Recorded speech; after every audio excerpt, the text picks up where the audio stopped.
Saya Ayu Staning Warno dan ini adalah Sentences and Paragraph in Academic Research.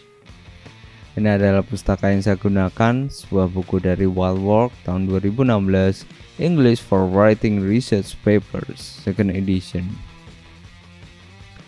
Bagian pertama, sentences. Basic word order in English. Urutan bahasa di dalam bahasa Inggris itu ketat untuk menentukan urutan kata di dalam kalimatnya. Contohnya, the researchers sent their manuscript to the journal. Urutannya adalah yang pertama subject, yaitu the researcher, verb, send, direct object, their manuscript, indirect object, the journal.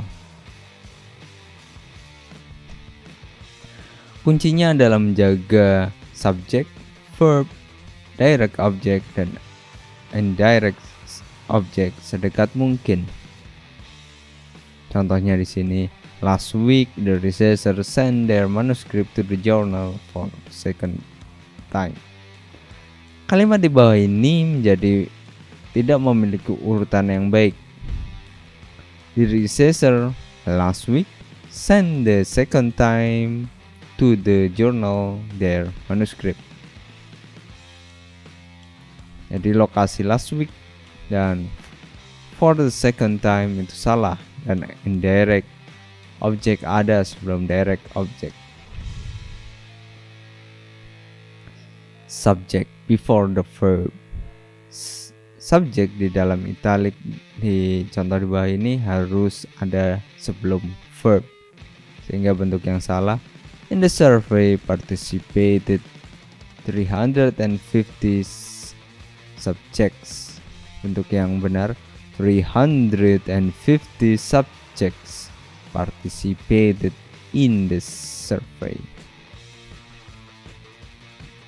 Yang berikutnya, jangan tunda subjek. Di kalimat berikut ini, bagian yang italic memenuhi sisi kiri, yang kemudian akan menunda subjek dengan resiko pembaca itu melewatkan subjeknya. Contohnya di sini, it is interesting know that X is equal to Y. Juga, as an consequences of the preceding observation, X is equal to Y.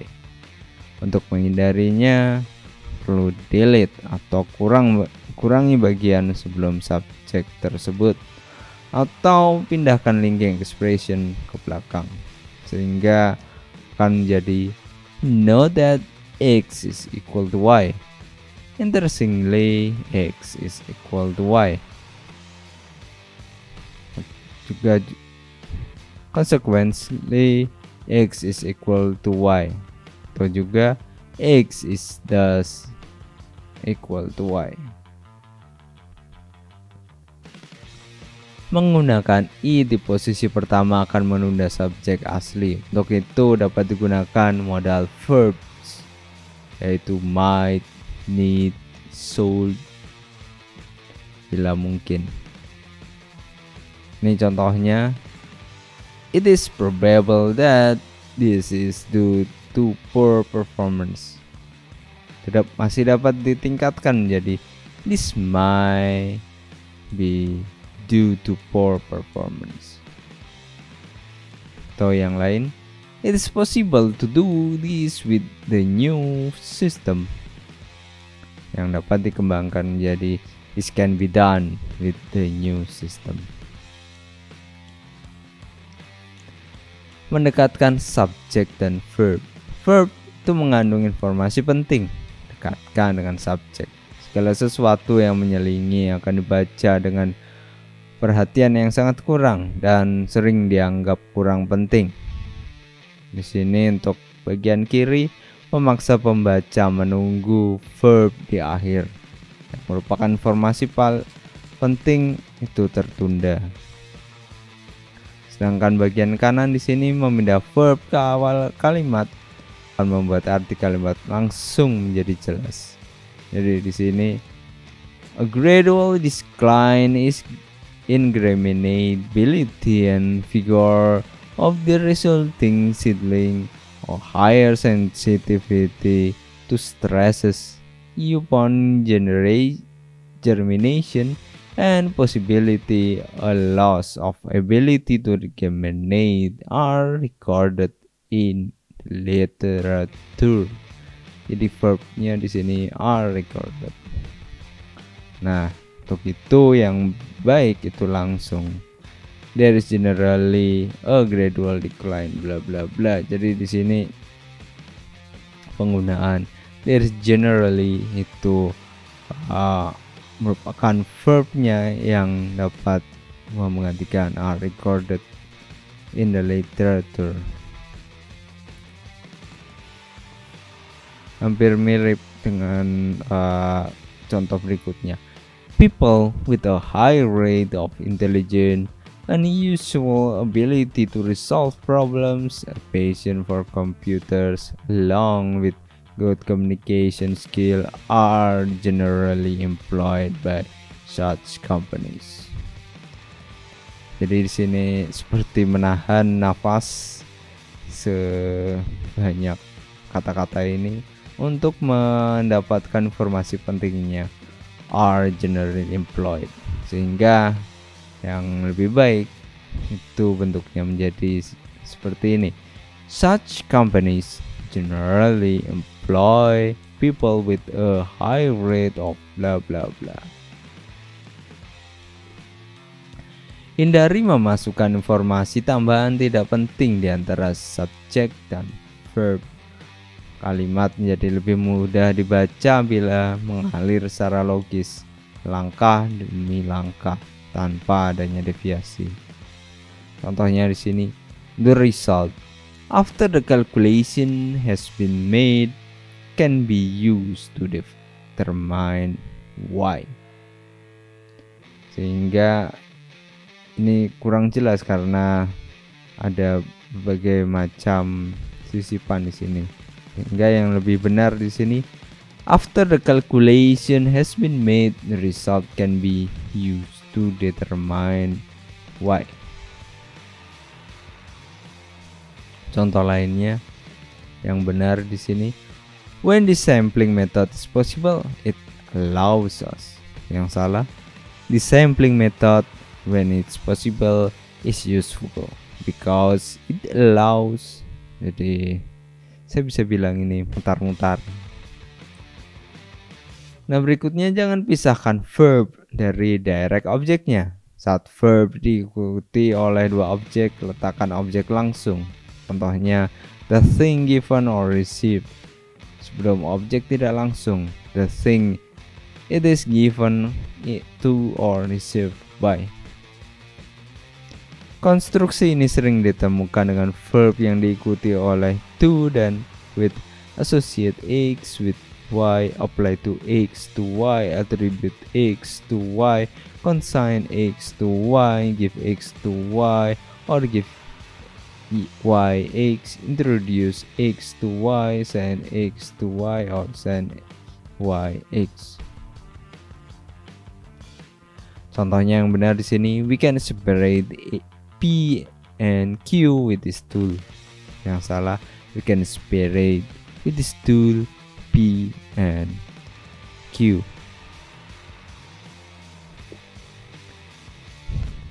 Nah, di sini ada objek langsung yang sangat panjang yang terdiri dari banyak hal. Pembaca itu harus menunggu bagaimana sih hubungannya. Contohnya, we can associate a high cost, higher overheads, a significant increase in man hours, and several other problems with these values. Susah baca. Kemudian yang benar, we can associate a high cost with these values, along with higher overheads, a significant increase in man hours, and several other problems. Jadi indirect object diletakkan setelah hal pertama dan digunakan dan sini kurang ini, dan menggunakan along with. Kemudian alternatifnya, we can associate several factors with these values: a high cost, higher overhead, a significant increase in man hours, and several other problems. Jadi di sini menggunakan titik 2. Objek langsung sebelum objek tidak langsung. Objek langsung yang ditulis dalam bentuk italik tidak diletakkan di awal kalimat atau frase utama. Itu tidak umum di bahasa Inggris, sehingga menjadi salah. Contohnya di sini, however, only for some cases this operation is denied. These cases are called bla bla bla. Bentuk yang baik, however, this operation is only defined for some cases, which are called bla bla bla.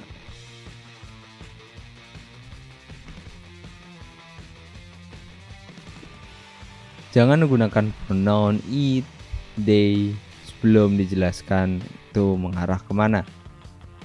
Ini contohnya, oke, untuk menggunakan pronoun di awal kalimat bila pronoun ini mengarah pada pronoun di kalimat sebelumnya. Ini contohnya yang oke, jelas bahwa it mengarah pada beeswax. Beeswax is very important substance because bla bla bla. In fact, it is bla bla bla. Bentuk yang salah, although it's very stable and chemically inert material, studies have verified that the composition of beeswax is bla bla bla. Jadi kita tidak tahu mengarah kepada apa sih it-nya ini,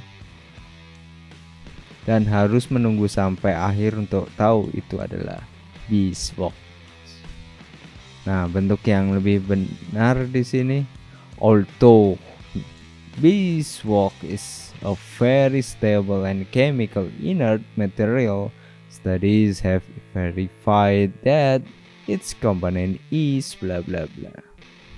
Jadi langsung memberitahu subjeknya itu beeswax. Dan berikutnya negation.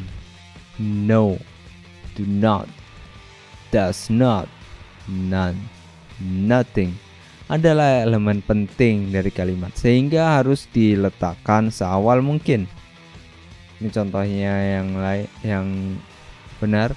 Know that there were available regarding thyroid's function and thyroid antibodies before the beginning of the therapy. Atau before the beginning of the therapy, know that there were available regarding bla bla bla. Di sini langsung mengerti kalimat bahwa datanya tidak ada.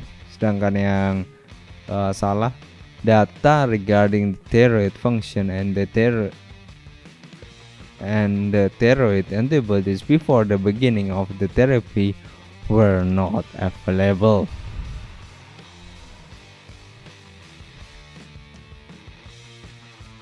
Jadi di sini pembaca tidak dapat memprediksi kalimat, harus menunggu sampai akhir. Di awal di sini bentuknya positif, kemudian tiba-tiba menjadi negatif. Nah, aturan-aturan selanjutnya antara lain letakkan negation sebelum main verb dan setelah auxiliary dan modal verb. Not harus diletakkan sebelum main verb yang berhubungan. Nah, ini contohnya, not diletakkan setelah verb sehingga menjadi salah. Patient seems not to be affected by intestinal disorder. Ini bentuk yang salah, sedangkan yang benar, patients did not seems to be affected by intestinal disorders. Saat verb to have and to be digunakan dalam present simple atau past simple, not terletak setelah verb, sehingga bentuknya di sini menjadi these findings are not significant. Their result had no value. Their results did not have any value. Not digunakan setelah modal verb auxiliary verbs. Such fashion should not to be treated with warfarin. We have not encouraged such problem before. We have not encountered such a problem before.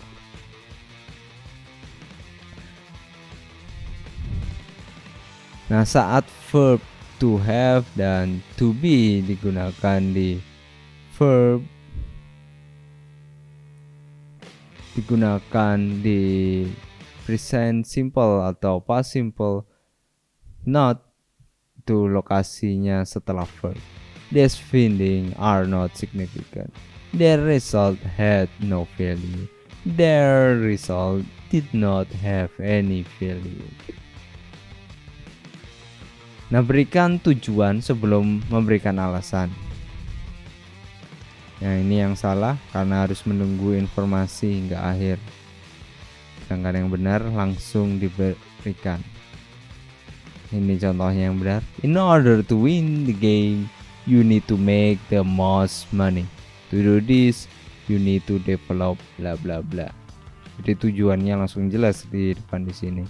Sedangkan yang salah, you need to develop a new strategy. Make decision as to whether to collaborate or not. Bla bla bla bla bla bla. Hingga akhirnya, and finally, make the most money in order to win the game. Jadi harus menunggu informasi hingga akhir. Nah, kemudian meletakkan adverb. Aturan yang umum untuk lokasi adverb termasuk only dan also langsung setelah verb utama. Sehingga contohnya di sini, dying neurons do not usually exhibit these biochemical changes. Contoh lainnya, the mental functions are slowed and then patients are also confused. Aturan lainnya segera setelah second auxiliary bila menggunakan dua auxiliary. Language would never have arisen as a set of bare arbitrary terms if blah blah blah. Late complications may not always have been notified.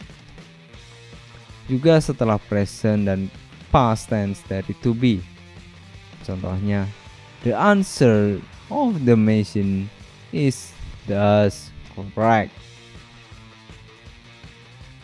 Yang berikutnya, adjective diletakkan sebelum noun yang dijelaskan atau menggunakan relative clause.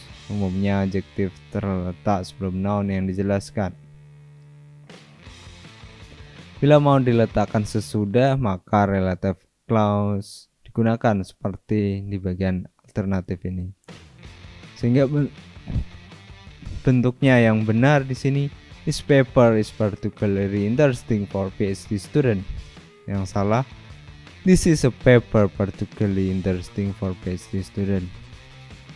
Yang menggunakan relative clause, this is a paper that is particularly interesting for PhD student.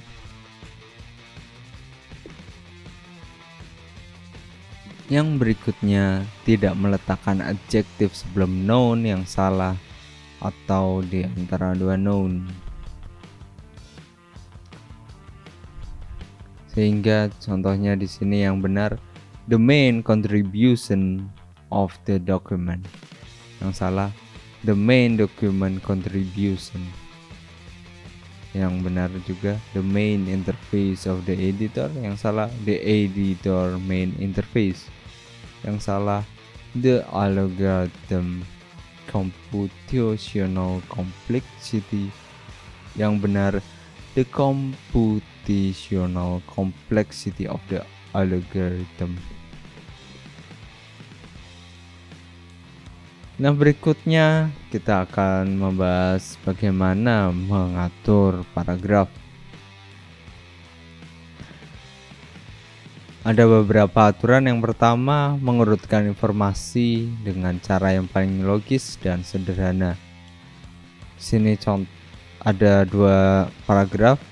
Yang pertama yang original. Memory can be divided into various types. Long-term memory which involve retaining information bla bla bla dan seterusnya. Dan kalau kita amati di sini, ini kalimatnya panjang-panjang dari sini sampai sini, kemudian baru ada kalimat lain lagi dan seterusnya.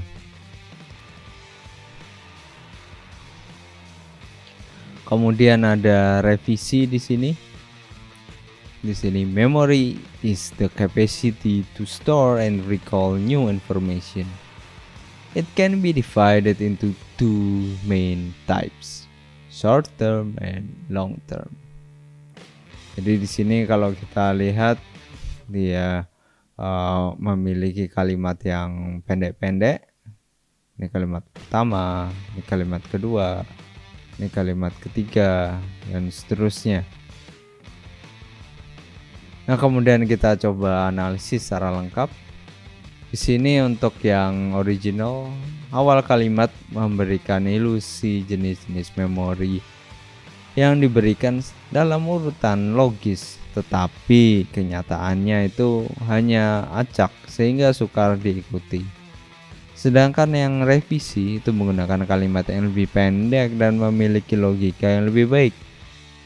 Yang pertama, dia menjelaskan mengenai definisi memori, kemudian ada informasi indikasi jenis memori yang jelas.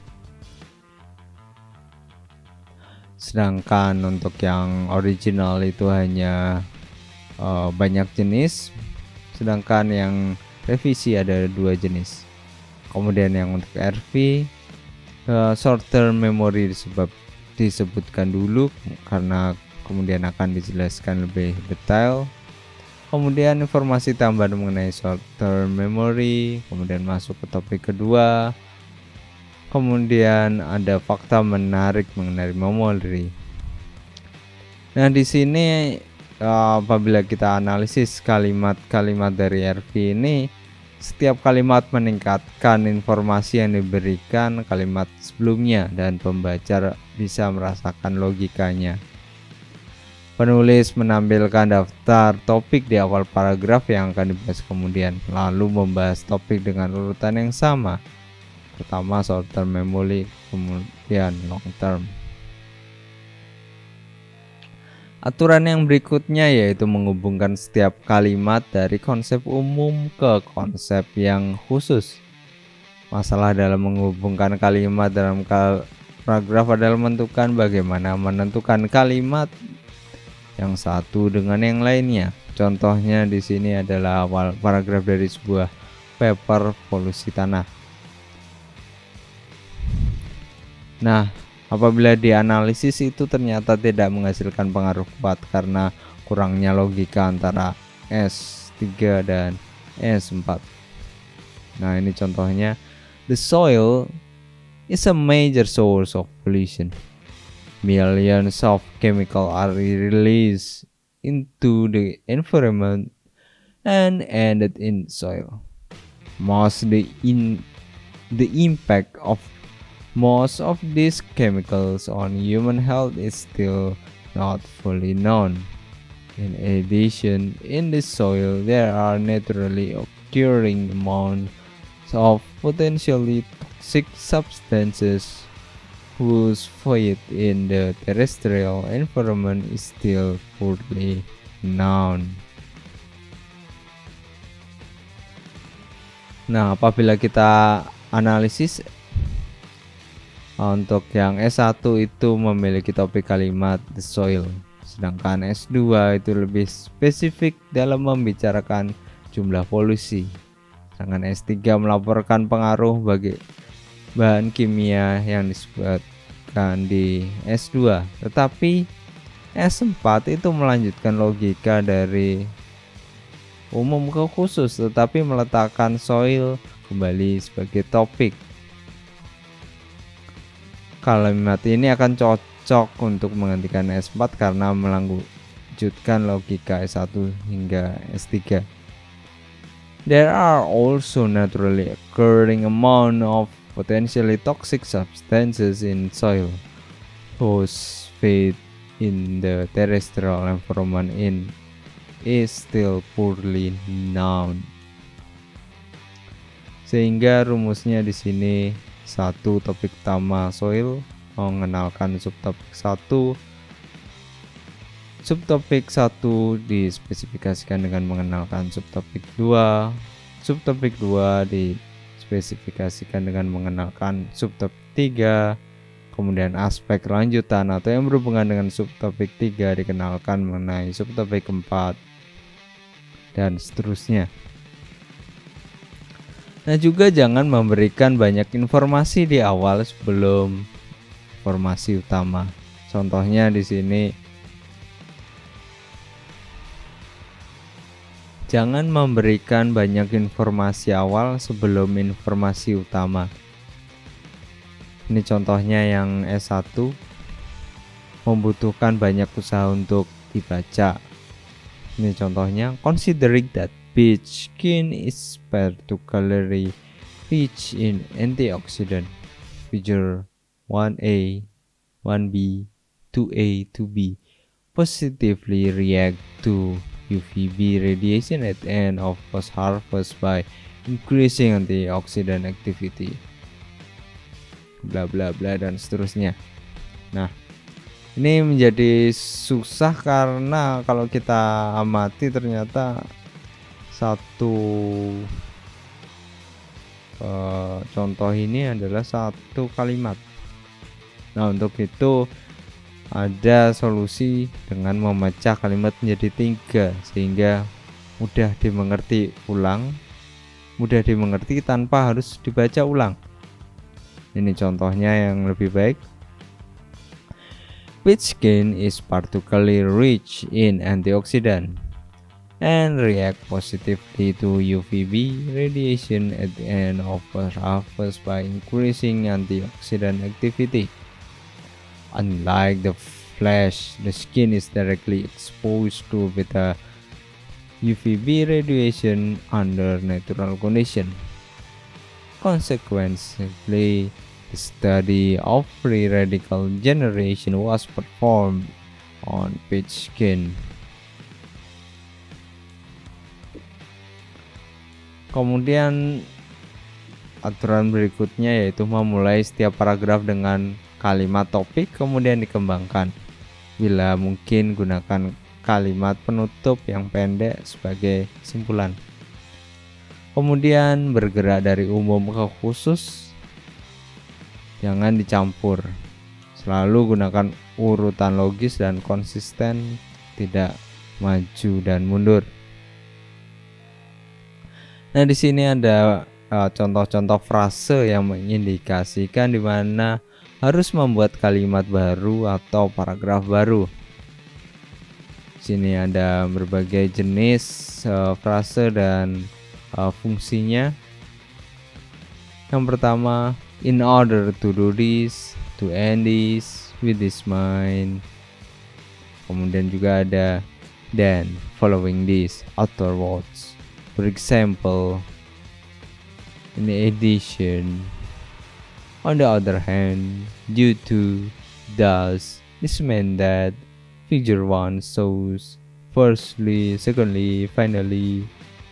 As far as X is concerned, in relation to X, it's worth noting that interestingly. Nah, frase-frase ini dapat sebagai tanda bahwa Anda siap untuk membuat paragraf baru. Di sini ada fungsinya yang dapat Anda analisis apakah frase ini cocok digunakan dalam awalan paragraf Anda. Kemudian paragraf baru itu juga untuk menyebutkan penemuan kunci. Enggak, contohnya penggunaan this study show that our finding highlight this result indicate. Kemudian juga untuk bergerak ke topik baru, contohnya bergerak dari informasi umum ke kasus-kasus yang lebih khusus. Kemudian juga untuk bergerak sebelumnya berbicara tentang pustaka dan kemudian akan berbicara tentang kontribusi Anda. Sebelumnya berbicara tentang kontribusi dan sekarang mau menyebutkan gap tertentu yang akan diisi oleh kontribusi. Juga bila sedang membahas hasil dan mau menekankan sebuah penemuan kunci. Juga harus gunakan sistem penomoran yang konsisten untuk daftar fase, kondisi, bagian. Ini contohnya ada original version. Our methodology can be divided into three main parts. First of all, the characterization of demographic changes between 2000 and 2010 in order to obtain a scenario for the future with regarding population shifts, dan seterusnya. Sedangkan yang sudah direvisi, our methodology can be divided into three main stages. First, we characterize demographic changes between 2000 and 2010 dan seterusnya. Nah, di sini ada beberapa hal yang menarik yang dapat kita amati.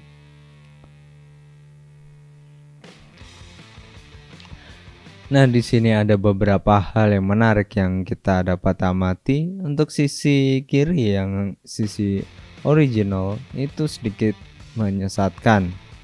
Nah, bahwa penggunaan titik 2 di kalimat pertama memberi kesan bahwa penulis mau menyebutkan semua ketiga tahap dalam kalimat yang sama, tetapi tidak. Juga tahap kedua dan tahap ketiga tidak ada tandanya, sedangkan tahap pertama tadi kalau kita lihat ada first of all, sedangkan tahap kedua dan tiga tidak ada tandanya. Sedangkan setelah direvisi kita lihat kalimat pertama di original itu dibagi menjadi dua. Penulis menyebutkan ada tiga tahap, kemudian menjelaskan di dalam tiga kalimat yang berbeda yang dipisahkan dengan indikator, sehingga secara visual mudah diikuti. Demikian, terima kasih. Pertanyaan silahkan ditulis di kolom di bawah, silahkan komen, juga jangan lupa like dan subscribe.